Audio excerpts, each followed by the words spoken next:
Like he's happy with his opener. Farrow with Sultai Reanimator on the draw. He'll take a look at his 7, and we'll be underway here shortly from the finals.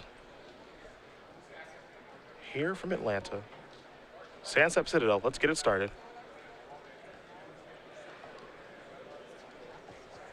Opulent Palace here for Farrow. Windswept Heath going to get sacrificed by Hames. Might be shortcutting a little bit, so we'll see in just a second here. There's a Satyr Wayfinder, return over Forest, Sylvan Caryatid, Llanowar Waste, and a Polluted Delta. And the selection looks to be the Delta. I like taking a Delta here. He has Courser in hand, so I want to have another shuffle effect. Yep. Thoughtseize the draw here for Hames. Third land. He has a Courser. Top card, Rhino. Kick it back over to Farrow. Good start here for both players. Picked up a copy of Murder's Cut. There is the Delta. Sacrifice.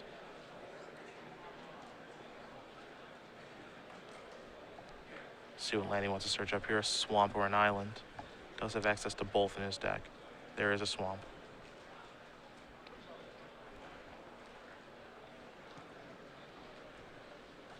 I think the presence of Sultai Reanimator here and how well it's done and what our top 8 looks like means maybe time for some really straightforward beatdown decks to come back, be a little bit more prevalent. Courser, gonna show Llanowar Waste. Pass the turn back. So Hames will draw his Rhino. Top card's Hero's Downfall. Does he have a 4th land? Does he have a Temple of Silence? It's a 4th land that's untapped. Caves of Koilos says yes. First things first, beatdowns. I love this attack. Just put him to the test. Yes. He could have Abzan Charm, but I just love it. It's a freebie. Or you get a Satyr Wayfinder. Wow, all yeah, right. I love it. Way to go, James. There's a Siege Rhino. Getting life off the land, has to pay a little bit for the Rhino, but a little drain, a little gain, and now he's got a 4 or 5 on the battlefield as well. I mean, John might not care just because that Wayfinder doesn't do much except chump block at this stage, but a lot of people wouldn't even bother making that attack. Yep. Because in their own head, they're just saying, well, obviously he's just putting his Courser in front, so what's even the point? The point is, sometimes they won't block, or sometimes they'll chump block. All good stuff.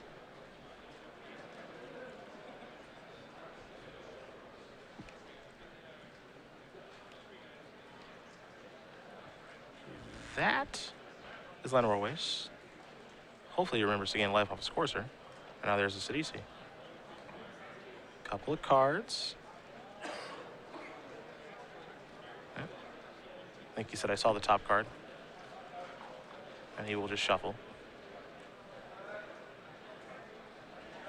Yeah, no harm, no foul, no scrying. Yep.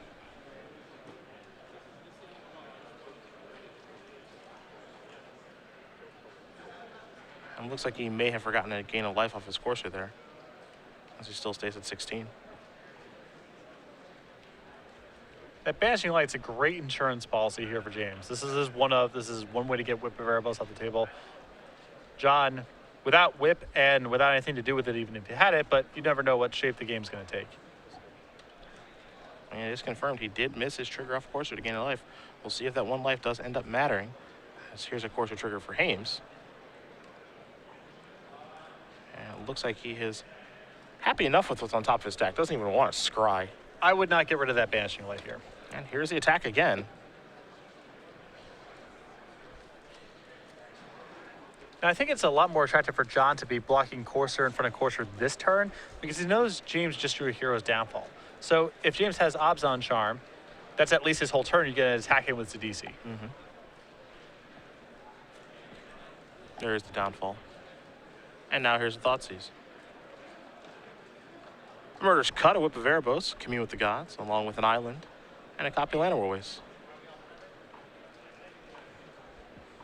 So the options here for Hames. What city he wants to take? His hand is left with an Elspeth and a Sorin.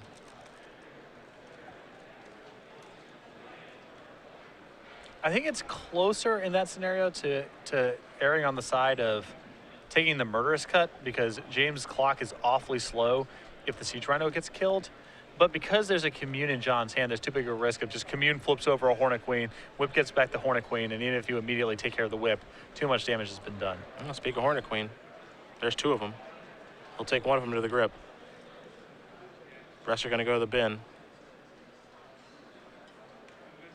What's the follow-up going to be? There's top cards, Delta, another commune. So Delta's going to go to the bin along with a couple others. There's a whip. And just like that, he's able to find 2 key pieces. Fill up his graveyard a little bit too. Though you might take a different card.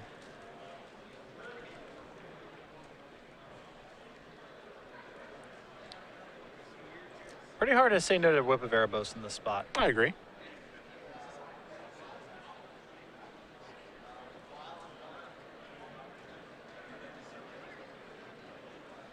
I guess the flip side of it is if you know your opponent has Banishing Light, maybe you're better off taking something like Doomway Giant and being able to get something a little bit more proactive. But I still feel like the whip is likely to do so much damage, even if it's only activated once. He's going with the Doomwake. Soul of Theros, the top card.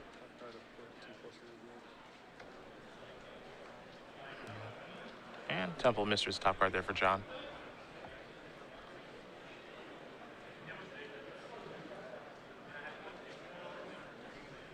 So for Hames, you've got some Planeswalkers over there in Sorin and Elspeth. No 6th land yet for Elspeth, so you can play Sorin.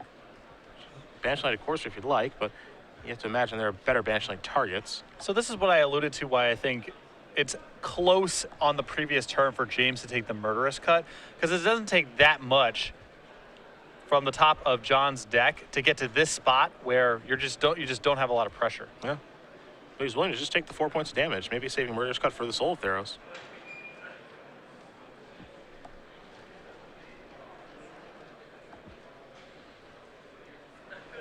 And I think, yeah, if you're Hames, you probably have to cast Sorin here. The question is just how do you use it? But given that it's post-combat, he's still going to tick it up. A little surprised there. Now the Rhino's going to die to a Murderous Cut, perhaps. James expected it to, but it didn't yet. Freak is a top card. That's the thing. I think that I still would have gotten rid of the Siege Rhino in that spot because I understand Soul of Theros is really big, but if you're playing towards Hornet Queen, the thing you have to be most concerned about is trample. That's the biggest issue. Sure. So I'd always rather get the trampler off the table and let Hornet Queen take care of all non-trampling creatures. Of course, he's going to go after Sorin. Down to 3, pass the turn back. Hames will untap. We know he's going to draw a Soul of Theros. The question is what's underneath it. It's a 6th land. And I wouldn't even mind stopping James right now and taking care of the Courser. Yep, I think that's what's going to happen. This is a solid play here from John. I like this. I still think on the balance, I would have preferred to get rid of the Siege Rhino last turn, but this is totally fine. And the Siege Rhino can't make any headway this turn. I suppose we could banish out the Doomway Giant. Get some work done there. We're not thrilled about it, but it does get that out of the way. You take up Sorin, you deal 5 points of damage, you gain 5 life. Yeah, I've seen the deck get to this spot before in game 1 where it can get in some shots here. Siege Rhino is one of the more annoying cards to try to handle with Hornet Queen, and you may be able to burn someone out. Not inconceivable.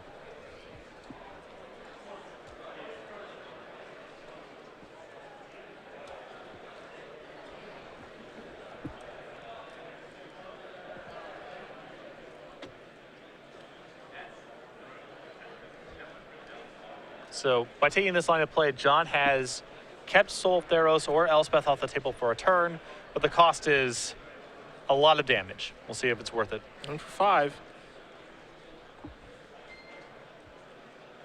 Freak is the draw, top card, Courser. Trigger. In, put that down to 2. We've seen this song and dance before. There's Hornet Queen. On with 4 insects. Pass the turn back. Hames will draw. The forest we knew about. Now he's got Soul of Theros and Elspeth to choose from. Sorin's going to get cashed in here. Little vampire action. And now there's the Soul. And it is a 6/6 with Vigilance. The text on it matters quite a bit. Creatures you control get +2/+2 and gain first strike and lifelink until end of turn for 4 white. So that actually gives you a good way to actually try to beat that stupid Hornet Queen. Gives James a lot of life to play with, too. Mm-hmm. And we haven't seen a lot of the souls. We got a soul mirror match. But yeah, we're in a bit of a soul mirror here. Now, one thing to keep in mind is Farika is live right now. 3 from the Queen, 2 from itself. Yeah, James is just saying, Yep, this is what I do. Yeah, let's go. See if you can beat this.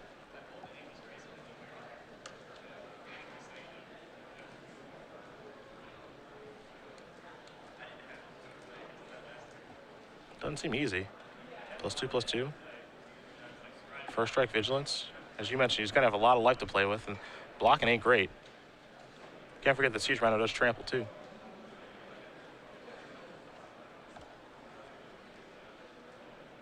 Looks like a couple of creatures are going to get removed here from Farrow's graveyard, so you can start blocking.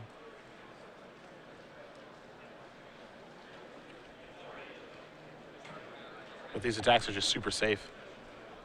And the Soul of Theros look kind of just a weird one of. You don't see it a lot in this list, but you'd be hard-pressed to find a lot of cards that could get James out of this spot game 1 against Hornet Queen.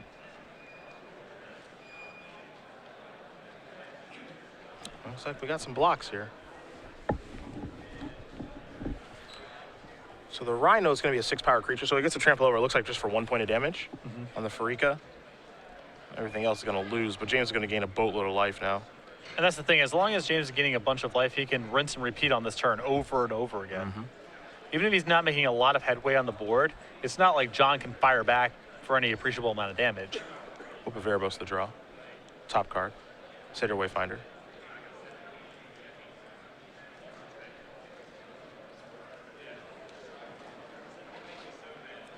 John needs to find a murderous cut pronto, and I think he's only got 1 left in the deck. Yep, that's the big one.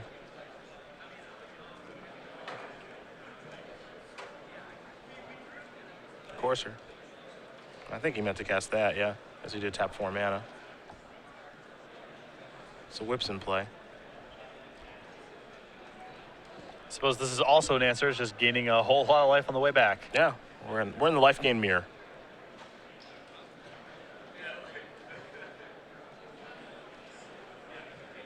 I think John deciding if he wants to deploy that or not, and he will.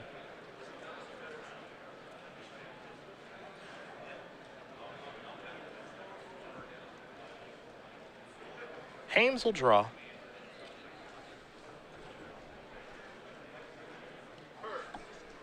And even though he has Elspeth in his hand, I don't know if anything changes here. I'm a little surprised for John not to run an attack that turn. It's just anything you're not blocking with, you should be attacking with. Get some life. Yeah. Deal some damage. You got to work away at that 42 life anyway.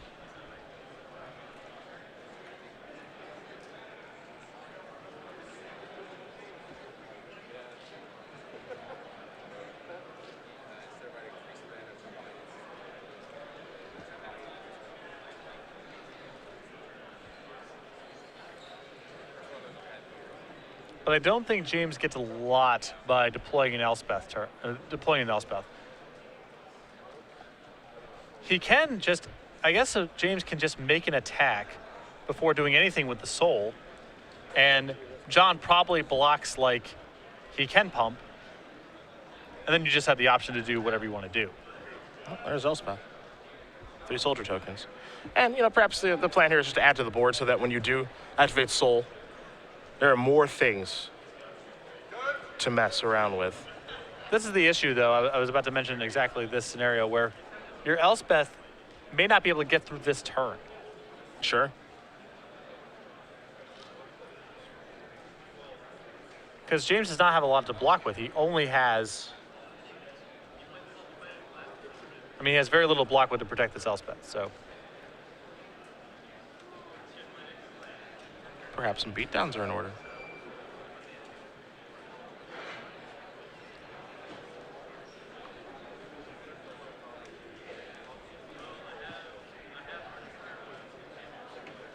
Yeah, Elspeth's got to bite the dust, so that's gone. Farrow gained a little bit of life in the exchange.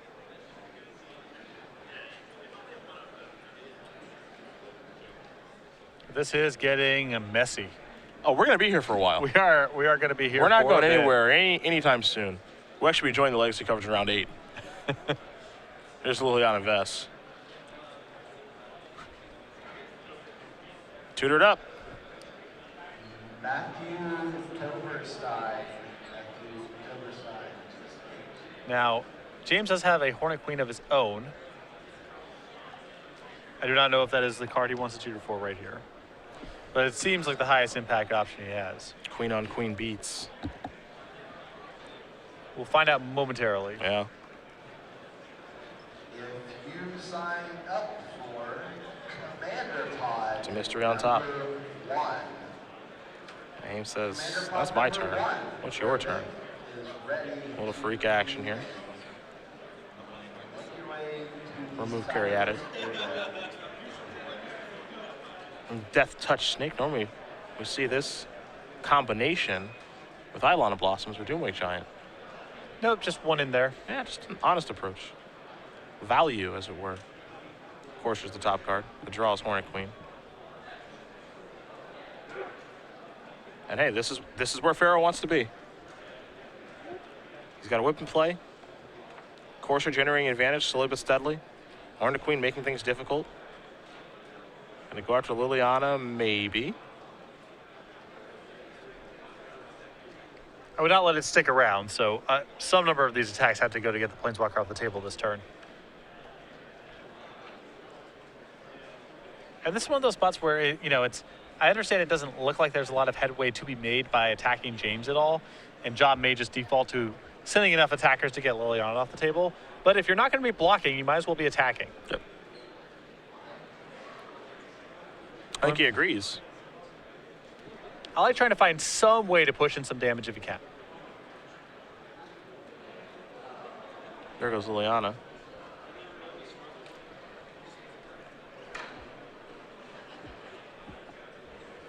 Daniel Todd, your Commander Pod. A little bit of damage going to come through too. Daniel Todd, Commander Pod is waiting for you.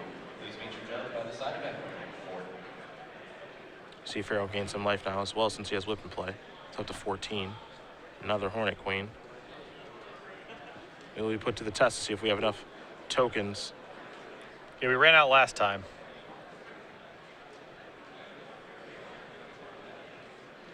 Yeah, we're a little short.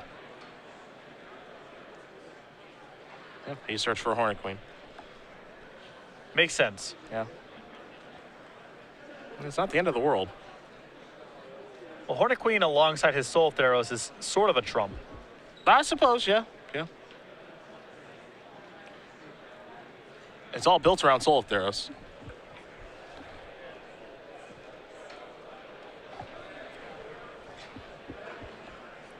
Maybe that's how you beat the Hornet Queen mirror.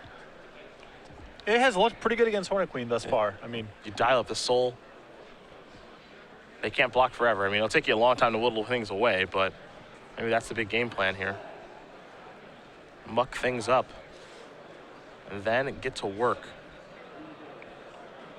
Satyr Wayfinder. Gonna turn over a couple of cards. Oh, now, Soul of Innistrad. Ha-ha! we finally get to settle who's better once and for all. That's right. Somebody better go get the grind clock. Maybe that's the plan now, is to mill ya. Oh, it would not surprise me if this game got settled by John getting decked. Yeah, I wouldn't be surprised at all. That's in play. James just gains too much life over the course of the game.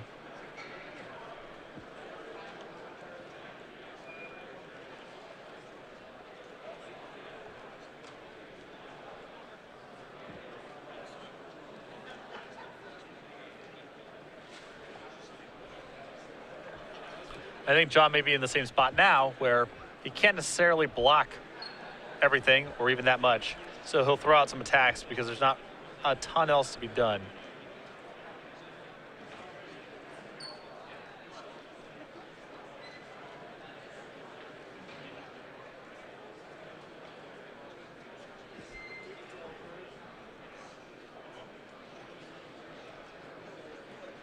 And that is exactly the type of attack you see right there. Yeah.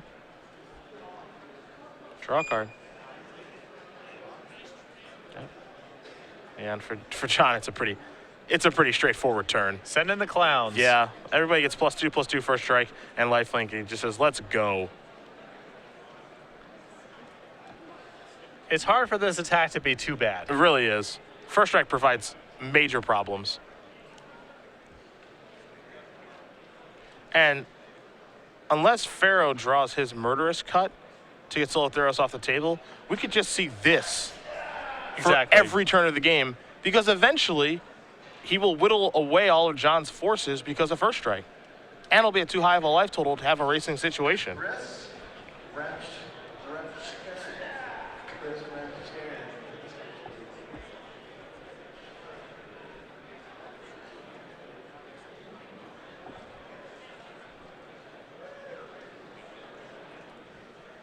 Yeah, and the blocks you see are kind of the types of blocks John's going to be committed to for the rest of the game, which is letting the Siege Rhino go through because there's no good way to block that, and chump blocking everything else. Yeah.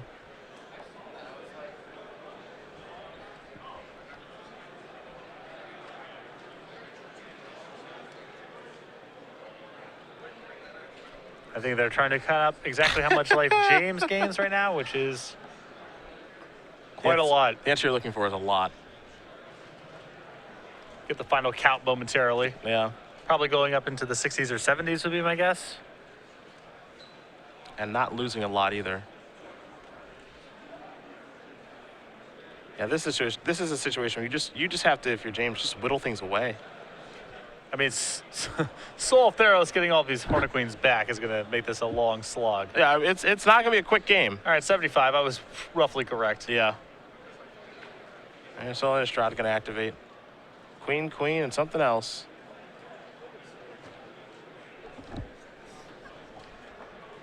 And Elvish Mystic too. And if John is getting back Elvish Mystic here instead of Cedar Wayfinder, it means he's also concerned about getting decked right now. Yeah, I think so. With a whip in play, I mean, that's conceding a lot.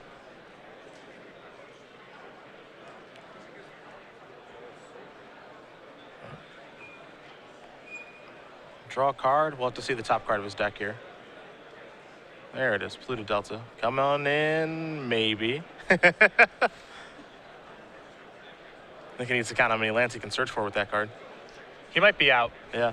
Also, does he want to actually play a card off the top of his deck, given that he can be decked? And that's a thing that he needs to worry about now. Yeah, he's only got 2 swamps and an island, so I think he might just be out. And he's going to play this first. Hornet Queen on top. Oh, we got a long way to go.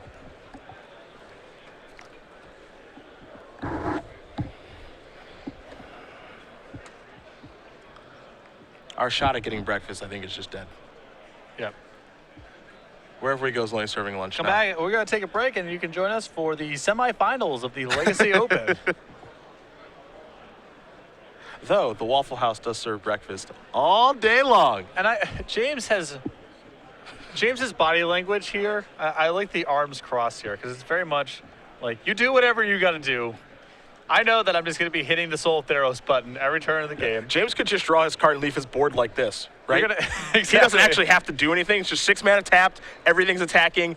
Activate Soul of Theros every turn. Well, I'm sure he would like to get to 12 mana for the double activate. So yes. If he draws lands, I'm sure he'll put him to play. But he just has to hit the Soul of Theros button. The only thing that causes any of this to change is if John is able to find the murderous cut. Oh, John says, right back in your face, I'll attack. Well, okay then. I'll take some damage. I'll subtract some number from 75. Yep. We might actually have to see if we can go to triple digits on the life counter today. Hello. I know that we failed this test before because Ajani went ultimate. Yep. And we could not get it over 100. We'll see if that's been updated. Time to untap everything. He's down to 67. Draw a card. It's a land. Boom, shakalaka. Let's do it again. Hit the button. All right. Run this back. Come and get it. Similar blocks. Hames is going to deal a lot of damage and clear out a decent amount here of Farrow's board. When it's all said and done, James may slog through double-digit number of Hornet Queens. Yeah. When you factor in the whips and the soul. Soul's the trump, man. Like the trump to the mid-range mirror is Hornet Queens and with Veribos, and the trump to that is Soul of Theros and a board of stuff. Yep. And unless Farrow finds a Murder's Cut, the trump card's in play.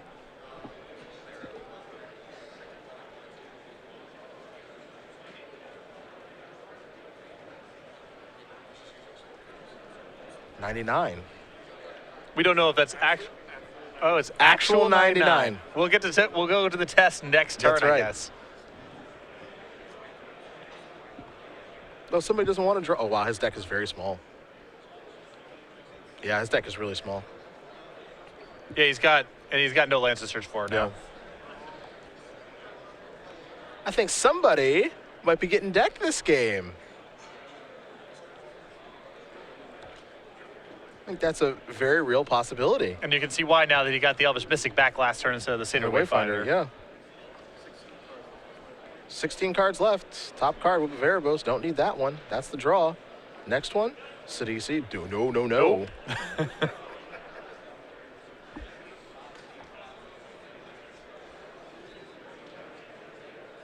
There's a Courser. This is a Hornet Queen. Yep. Couple more insects. Yes, sir. Beat down a clock.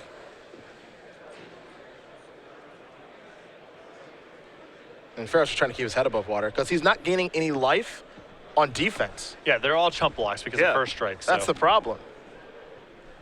Well, there are several problems. I suppose that's true. Untap, draw, hit the button. If it's a land, put it into play. With Thoughtseize, get a little looksky poo maybe.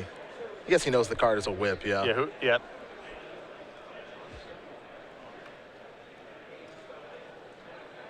Yeah, don't change gears now, my man. Yeah. Hit the button. Hit the button, get in there. You know what time it is, James.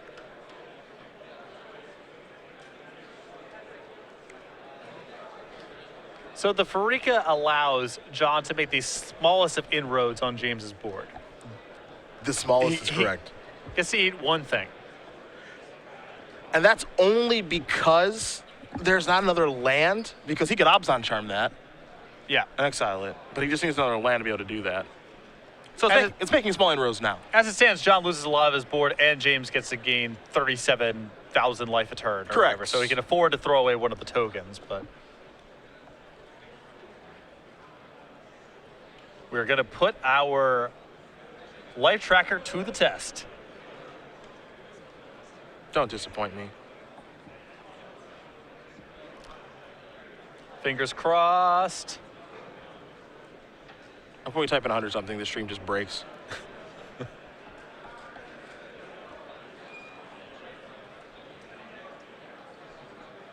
This has been a slog. Yeah, but I think we know who's winning.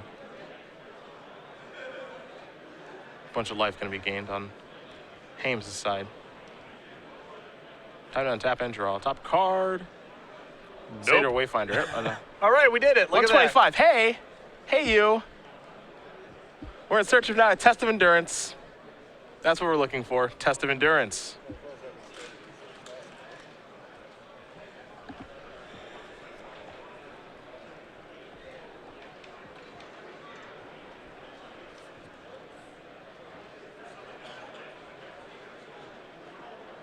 And the 12th, I think, or whatever, Hornet Queen of the match. A few of those.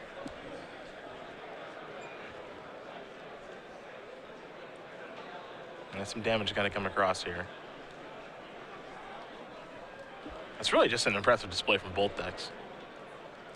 Farrow has a million permanents in play. You can see why his deck wants to play a long game. He's gaining life, of course, with Whip. Active player, finish your turn. It is crazy how good Soul of Theros has been this game. Yeah, completely busted. When it in this got sort of game. revealed, I did not understand the full implication of what was going to happen. Yeah. Completely busted. Wingmate Rock, AKA a piece of cardboard. Push the button. Survey briefly. All right, button push.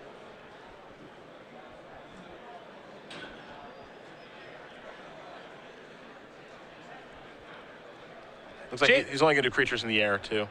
Yeah, which I like a lot. James is giving this a pause here. Ah, never mind. Well, everything's all the point here is that Farika can't do anything. That's the only thing can't kill that something James is worried about. He doesn't want to throw anything else in front of the Farika. Yep. Everything on the ground's too large, and everything in the air can't be blocked anyway. So this is good.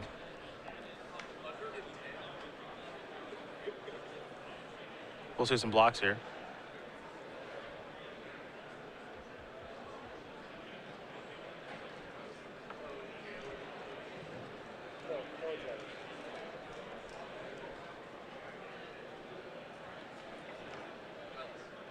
Bunch of blocks there. He's trying to figure out if there's a way for him to get that off the table. Oh, wow. I mean, if he can do that, he's done what he needs to do. It is an 8-8 with first strike. So we might, okay. I mean, if he loses Soul of Theros, he basically loses the game. Well, John has to be able to deal enough damage over the course of... I think he can do that.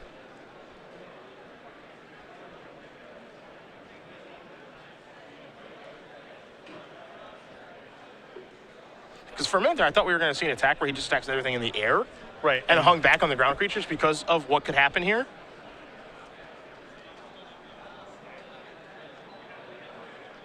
But now...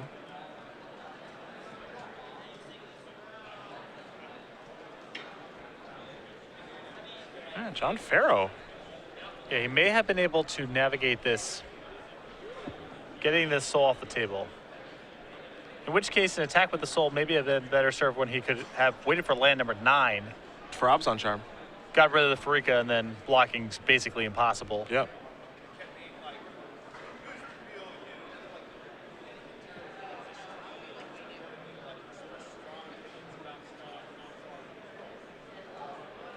This could be bad news here for Hames.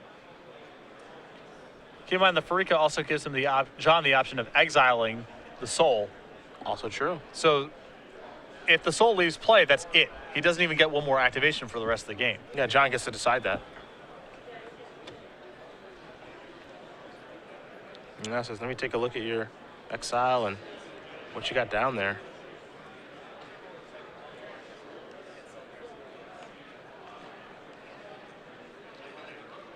This is kind of the panic button mode where now you start looking at different zones and saying, I think I may have made an error. Yep. Because again, James could have just waited for one more mana. Or not shipped with the soul this turn.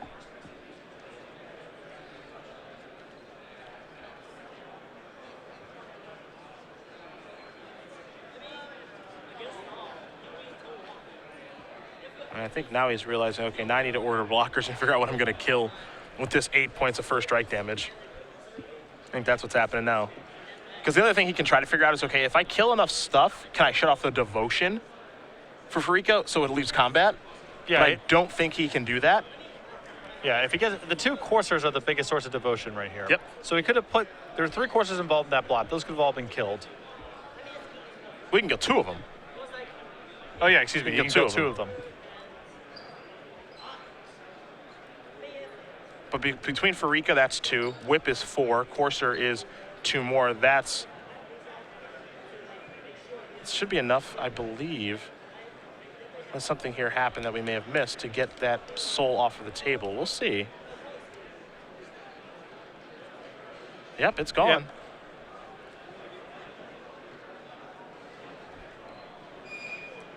Oh, gain a bunch of life, obviously. He's up to 150. But his trump card's gone now.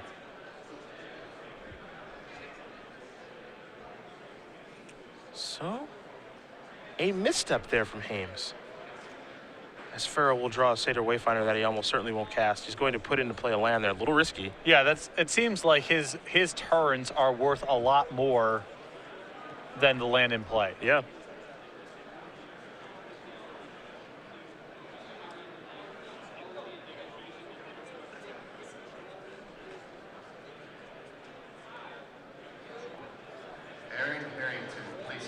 and the third Hornet Queen. Please come to the stage. One left on top of the deck. All of them have been whipped. The three of them have come back through Soul of Theros. Yeah. Hornet Queen going crazy. Oh, what a nice guy John Farrow is. Here is a Death Touch Snake for you. Your Soul of Theros is removed from your graveyard. And now, the beatdowns.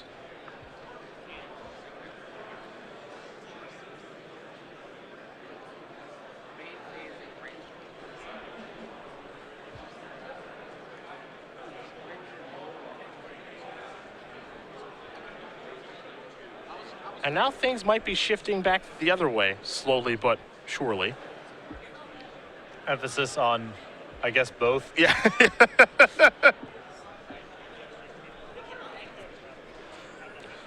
I mean, Farrow's got to get through 135 life points, but now, you know, Hames, before the attacks were easy for lack of a better term, but now there aren't any good ones. Yeah, there's so much Death Touch, both on the air and on the ground. How is one supposed to get through?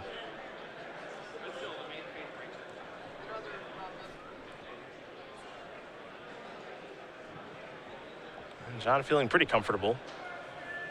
He should. I mean, at this point, there's no ace in the hole left for James, you know? There's no Doom Blast or End Hostilities in the deck. Yeah, you beat the ace in the hole. Rawr. I'm making some attacks now.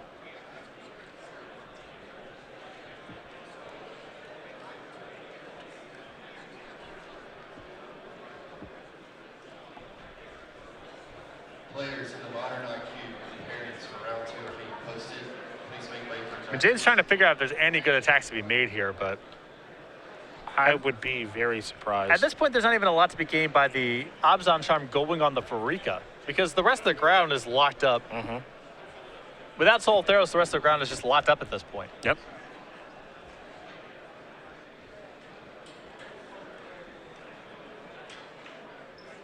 There's Elspeth. And as great as that card is, and it's one of the best ones in the format, just doesn't have a huge impact on this board. It's been very underwhelming in this matchup. Yeah. You know, the minus effect is just not one that plays a role. And you don't really care all that much if you're Farrow about the 3/1/1 tokens. It just doesn't matter very much. Now he does play another land off the top of his deck. Again, risky, risky. He's basically drawing 2 cards a turn by continuing to do that. He does need to be cognizant of that, as it looks like it's time for James Hames to get another life pack. It's just tough because he's got such a commanding presence in play, but he still needs to deal 135 plus whatever James gains along the rest of the way. Yep. And so to me, what his combat step is worth is far more valuable than drawing an extra card and maybe finding something a little bit faster. He needs as many combat steps as possible. That's what he needs to win this game. Yeah. Because he's not attacking for huge chunks of damage like Hames was due to the soul. He's attacking for, you know, a fine amount of damage with all of these insects, but not attacking for 40 or 50 points of damage. Yeah. When someone's attacking you for 15 in this spot, that's a 9-turn clock. So putting those lands off the top of the deck is very dangerous. Yep.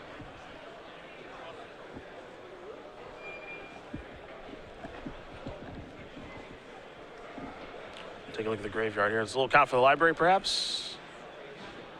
Not a lot of cards there. See if we can get a count of how many. But I would not do something like cast a Sidisi or a Seder Wayfinder. Well, it's odd just because John's already identified this issue earlier in the game. He elected to get back the Elvish Mystic that was useless over a Seder Wayfinder with the Soul of Innistrad. Mm-hmm. He didn't cast a Sidisi that he drew. He didn't cast a Seder Wayfinder that he drew, so he's aware that milling himself over in this spot is not very good.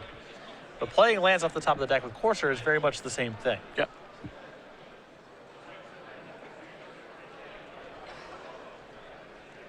Another queen.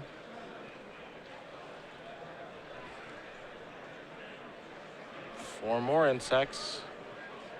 Players in the modern IQ, welcome to round 2. You have 50 minutes to make a game.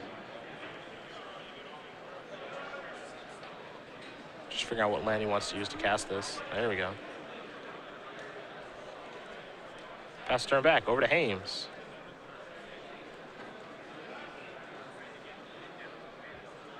That's like 12 cards or so.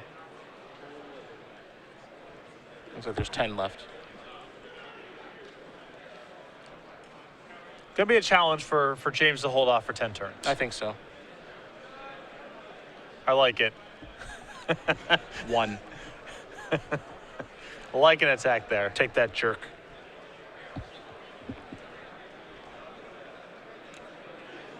You know, James had some success trying to bluff through some damage earlier on in the game. Yeah, he did. You never know. That's a long time ago. That was a long time ago.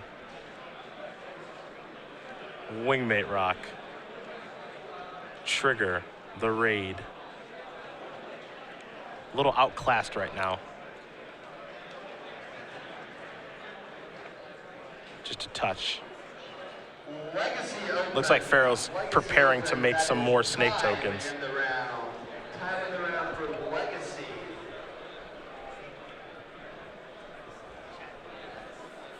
I don't think Hames is going to get attacked. Yeah, so we're going to have a freak activation here. And I was on charm. Looks like it's going to take care of Farika. Yep. So that'll get exiled. After 2 more Death Touch enchantments come in. And you take a point off, a damage off your Llanowar Waste. You go to 68. Yep. Make sure, you know. Gotta get that one too. Yeah, got to make sure we have that correct. Sorry, 67. It's okay. Clarification is key. That's why it's important to. Doomway Giant on top. That is a disaster for James because that speeds up the clock quite a bit. A little bit. Clear some stuff out of the way.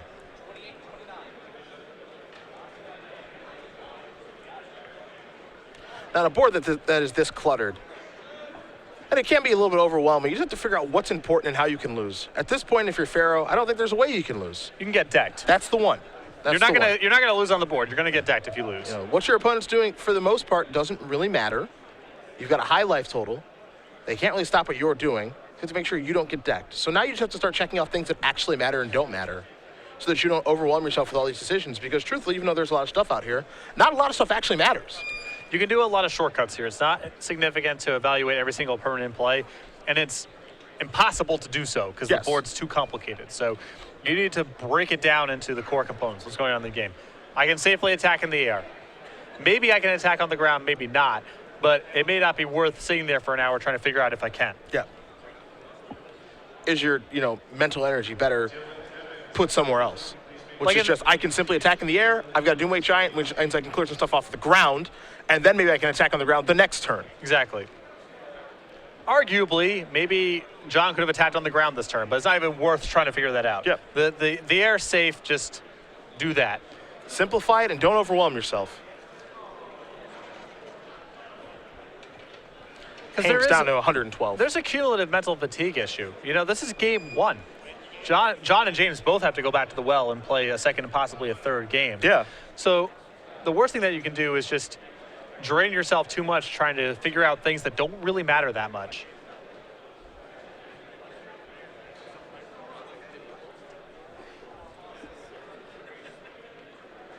And I like this attack here from James. He knows that he can't block, basically. He knows that Doomway Giant's being drawn, so if he throws away his one toughest creatures, that doesn't even matter. And he gets the maximum trigger off of the Wingmate Rock. Sure.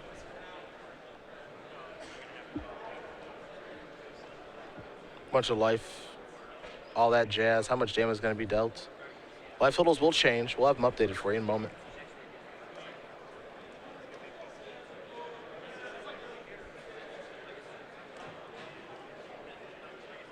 There's a Thoughtseize. Choose a card. Yep. You can roll a die. None of them matter all that much. There's already a whip and play. Yeah, James can hope that John misclicks and casts one of the CDC or Wayfinder. Or the Wayfinder, yeah. Untap all the insects. There's a lot of them. Draw the Doomwake. Top card, Wayfinder. Doomwake. Bye-bye. Clear a couple of another Oh, those annoying snake tokens out of the way.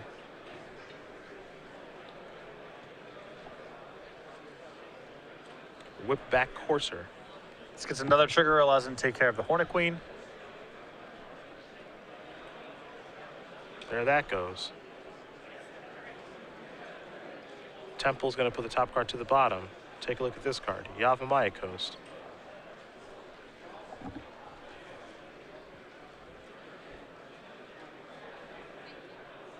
Oh, that's nice. One big motion. I like that. There you go. I like leaving enough flyers back on defense to basically say, don't bother attacking with the Waymate Rock. Yeah, I like that. Because James just gets the life point back anyway. So if you disincentivize an attack, it works out the same way, but you get to save yourself 6 of your, 100 life points. That's key. Critical in this situation. Critical at this juncture. Some damage will be dealt. Some life will be gained.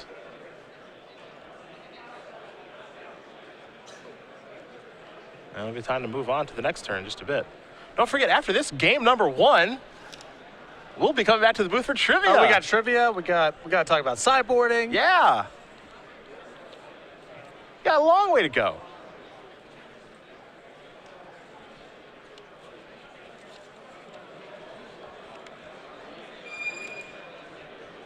Ah, yes, Hames down to 95. There's an obs on charm. Looking for help. Gonna gas back up. 2 cards.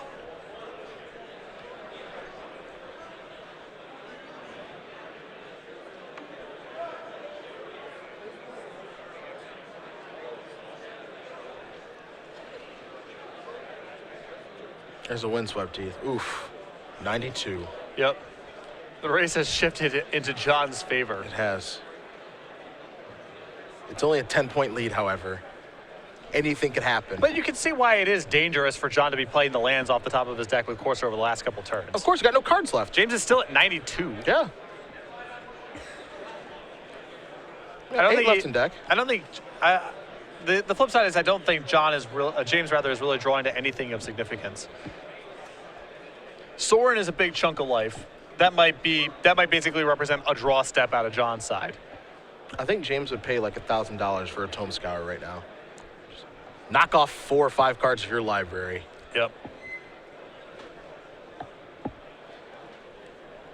Couple of blocks. And this is why he left stuff back on defense. It's like a little bit of trample damage there, but it also gains some life too, so he's happy with how this went. And now John is in the clear to finally just start alpha striking. Yep. The draws you off Mycos, put that in play, gain a little bit of life, and yeah, now this is where you just take them all and turn them all sideways again and again and again. And all the Hornets are just one stack of cards now. There's here, oof. Like it. Yep, slow that down. Keep them off balance a little bit. There's a bunch of Hornets in that pile, so. There's 15 in that stack. Looks like he's dealing around 20 or 21 a I turn. count 21. Yeah. 15 plus 6 on the other side there. Lenamore wastes the draw. Hames down to 74. 21U. John go up to 146. Could be increasing the clock a little bit with the whip. Oh, Oh, wow, that's going to mess up all the math. Big swing. Yep. I mean, the coursers can't attack. That's kind of a thing. Or I guess they can. Who cares? Yeah, who cares? Don't tell me how to use my coursers. Yeah. Doomwake, we think. Well, if he Doom Wakes and then whips back the Doom Wake, then he's free to attack with the coursers. Yep. So.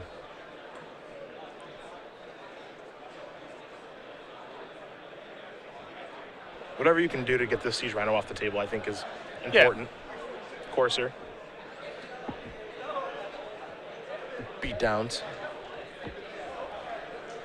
Take a bunch.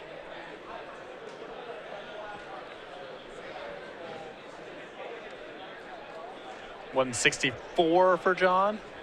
Decent chunk. Draw. Thoughtseize. Play a Sandstep Citadel, pass the turn back. Force the draw. Top card. Oh, Sidisi. Not you. nope. Although now I think that we got this rolled up over this turn and next. Yeah. Just attacking for too much damage. Legacy Open players. Also, John's going to be north of 200 life by the time this is all said and done. SCGATL, and they will also be posted Draw. very shortly. And that is going to do it. A marathon game number 1 goes to John Farrow with Sultai Reanimator. He's up a game here over James Hames playing Obzon midrange. As we're going to bring it back to the booth, only 50 minutes later, Cedric Phillips and Patrick back. Sullivan. Hi, everyone. Hope you guys enjoyed that one. He's got the rules. I've got your 12-month trivia question. Cedric's going to ask you a question, tweet your answer at SCG Live and hashtag SCG Premium. Of the correct responses, one will be selected at random for a full year of Star City Games premium content. Please keep in mind that this giveaway is run at the sole discretion of StarCityGames.com and that Twitch TV is no way affiliated with giveaways on its stream. Next weekend, the Open Series is headed to the West Coast. The question is, where are we going to be? I think you can name that city. It's a great one. Yep. They have great ice cream. I'll have to take you there. Okay. You'll like it. Okay, cool. Are you pro ice cream? Yeah. You don't seem like the type. Vanilla. So predictable. I could have guessed chocolate, but vanilla was really easy. Yeah. Well, luckily for you, they have great ice cream. Excellent. So I'll take you there, and Matthias might be able to come. I might take Matthias, but I'll definitely take you. All right, awesome. There we go. Name the city will be in next weekend for the Open Series. As we do head back over to the match, we will take a look at the sideboards. Let's see if let's see if game 2 can go as long as game 1. What do you say? I would be surprised. I guess it's not impossible. There are some changes here to be sure. We'll take a look at James Hames to start. He's got 3 Mistcutter Hydras, 3 Bile Blight, and a Race, 2 copies of Nissa World Waker, 3 Drowned in Sorrows, 2 in Hostilities, and a Glare of Heresy. And Hostilities is nice. So the 2 copies of Glare the 2 copies of Hostilities rather are great here.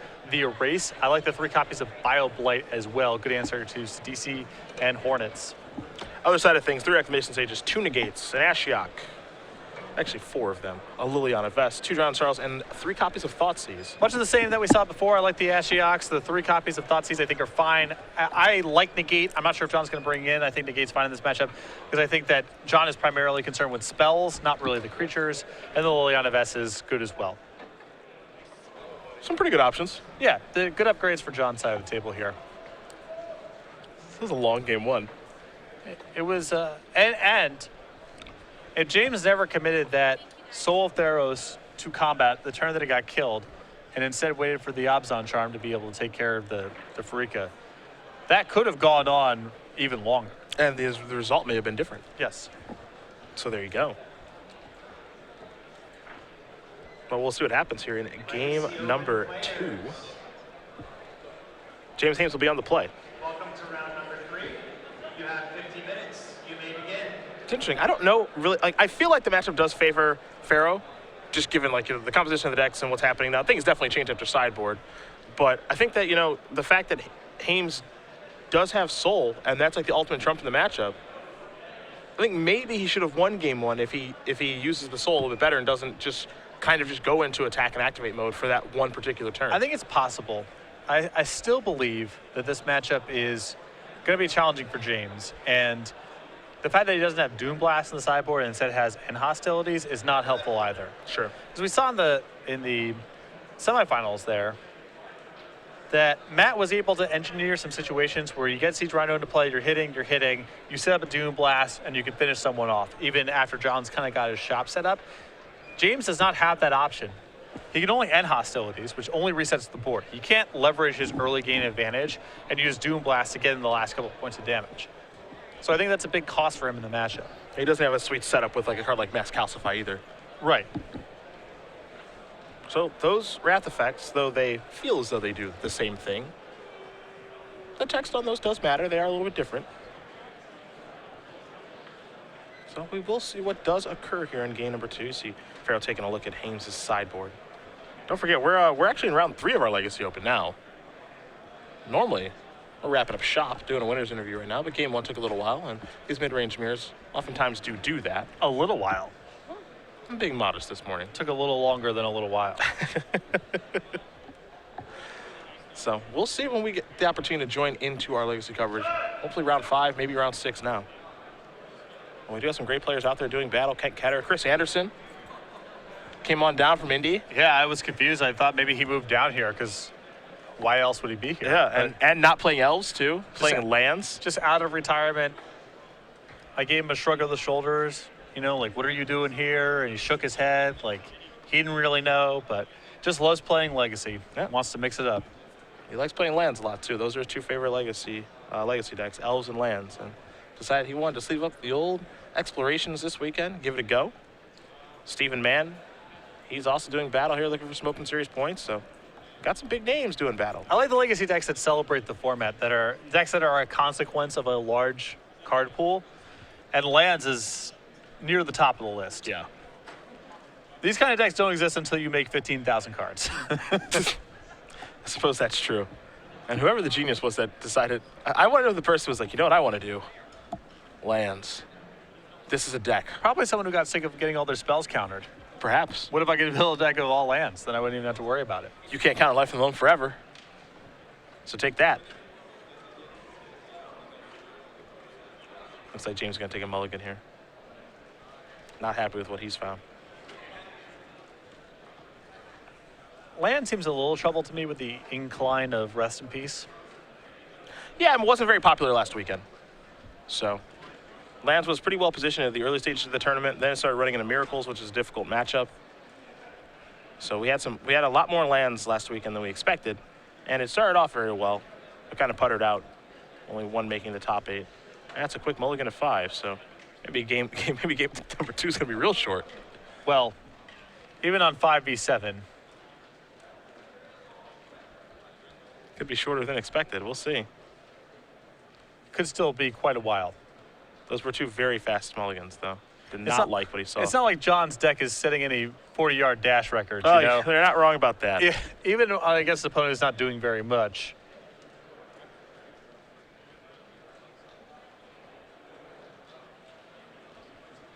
What's your 40-yard dash look like? I haven't done it in a while. Probably not great. I've got you pegged as a speedster. I was. Yeah. I was at one point. Looks like only an herb work as a land. Yikes.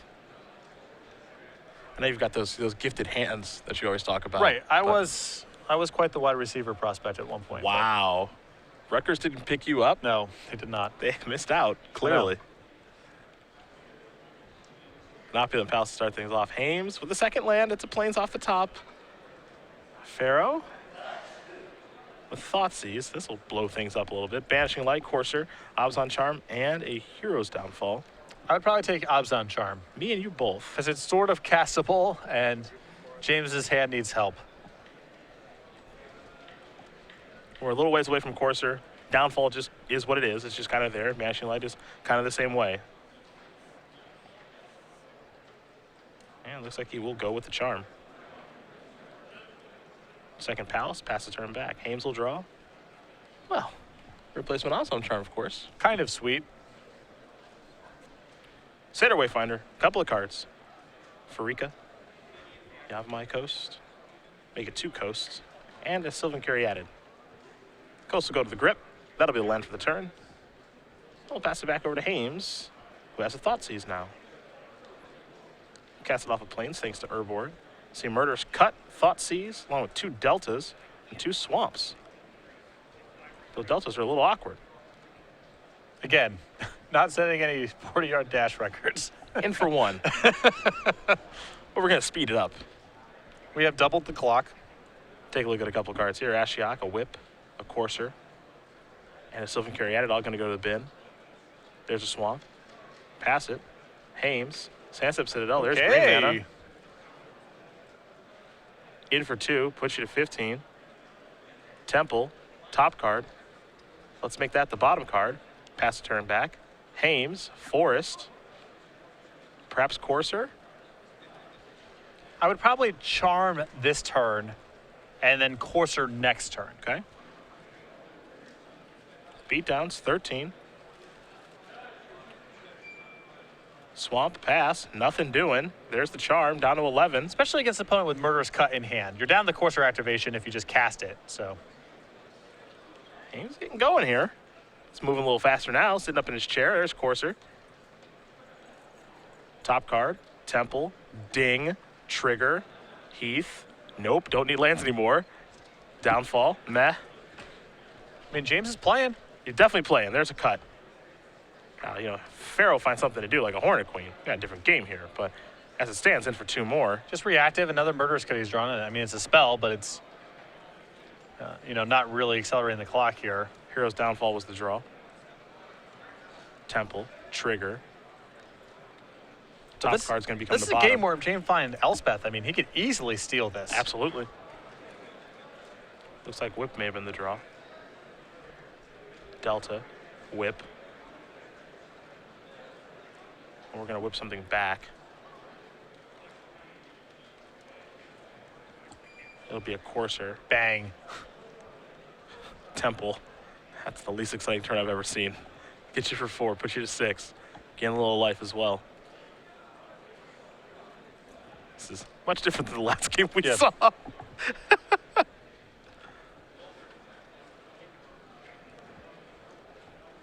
All right, untap. Draw. Temple. Banishing Light. Whip, you need to leave. The question now is James ever going to cast that Wingmate Rock? Well, top card stays on top very quickly. So we'll go back Farrow's way. Farrow will draw the Temple of Mystery. Take a look at the top card. Does he like what he sees? He does. In for 2. Downfall 1 of the Satyr Wayfinders. Wow. Gotta stay alive. Oh, you said Elspeth. He's got an Elspeth. Up to 5. 3 soldiers.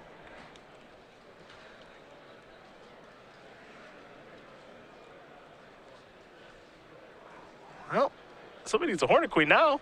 He's going to sacrifice Polluted Delta. He knew his top card was going to be, so he doesn't want to draw whatever he left on top. John just never got anything of substance. No, he doesn't know anything.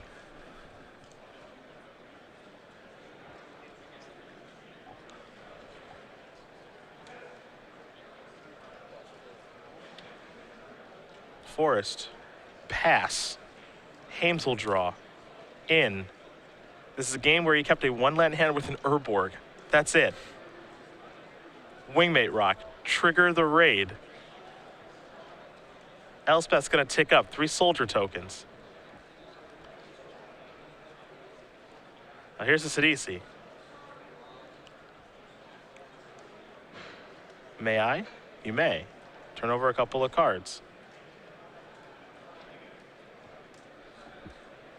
Is that Hornet Queen among them? I believe that is it is a Hornet Queen. Never mind.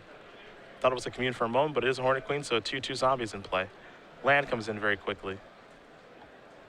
Downfall. Get that off my table. Murderous Cut your Wingmate Rock. In.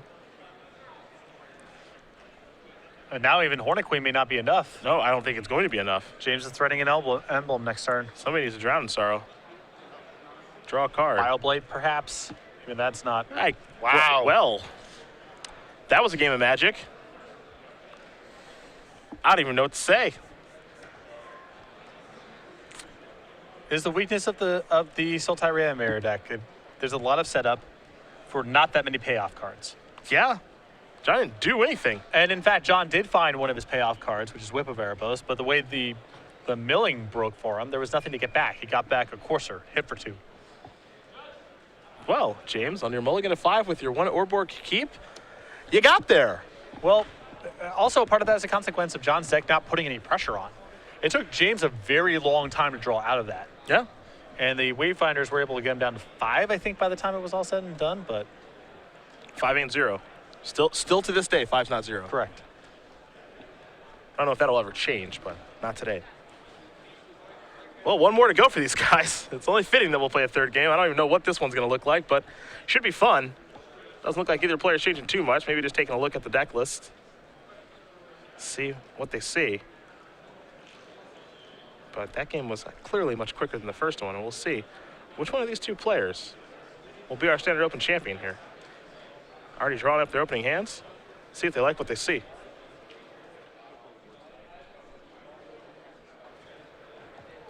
Started up, Llanowar Waste, Temple of Malady. They both kept their 7. There's a Swamp. That's a Wayfinder. He'll have to take 1 to cast it, so he's going down to 19. There's a Doomwake Giant, Temple of Malady, Hornet Queen, and a Sidisi. Whip The already Brood in Tyrant. hand, so that's just some juice to mill over this early. Absolutely. Drown and Sorrow the draw. Temple. Top card to the bottom. Farrow will draw. It's a forest and attack for 1. 19 all.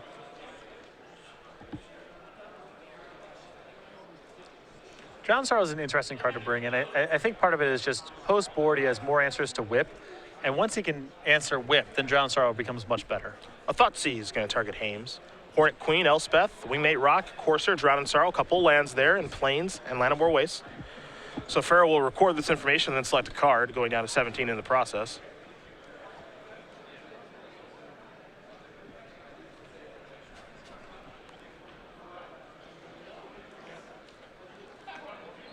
Very valuable to have the information about Drown Sorrow too. Hey, it lets you play accordingly.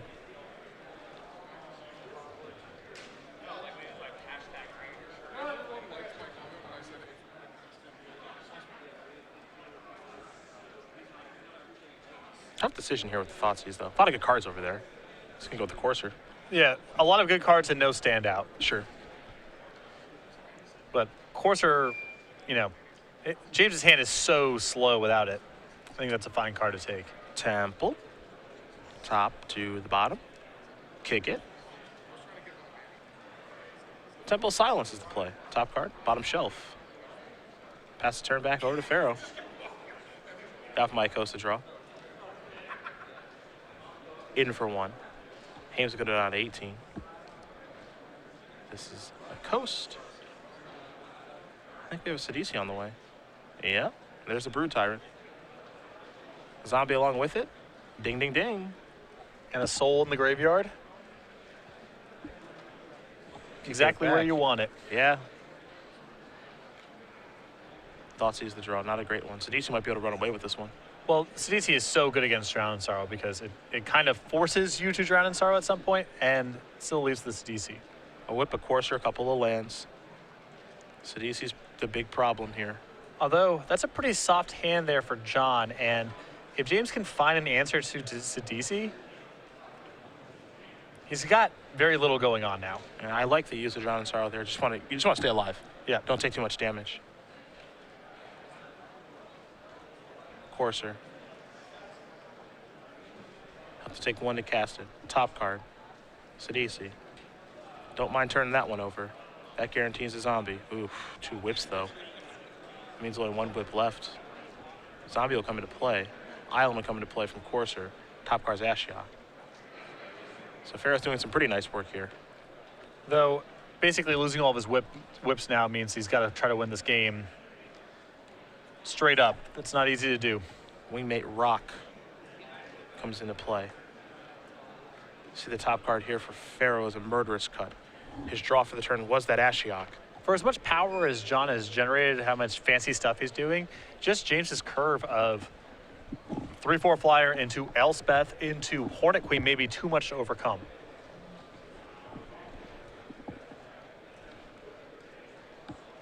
Temple. Leave the cut on top, gain a life. Pass the turn back.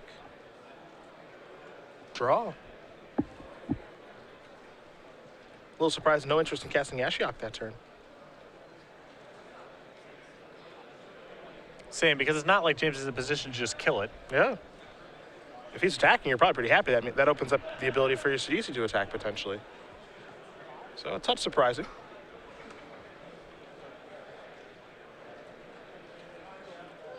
6 mana, there's Elspeth. Thumbs up. 3 soldiers. This makes more sense now. The soul wants to get to work. Get back a queen. A Doomwake. And a Courser. Juicy allotment of creatures. Yeah. Soul Doomwake- Vinishrott's been impressive. Yeah, the Doomway Giant being particularly good here is it frees up all sorts of attacks next turn. Yep.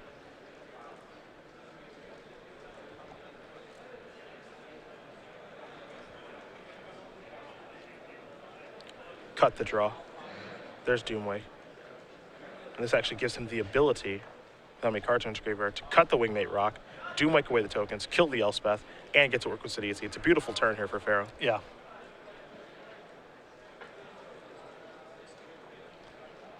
And the fact that he was able to soul back a Hornet Queen means that even if James is able to find end hostilities, John has a very powerful follow-up. He doesn't have to commit anything else to the board either. Beatdowns. Trigger Sidiousy. Doomwake's going to go away, as will Queen.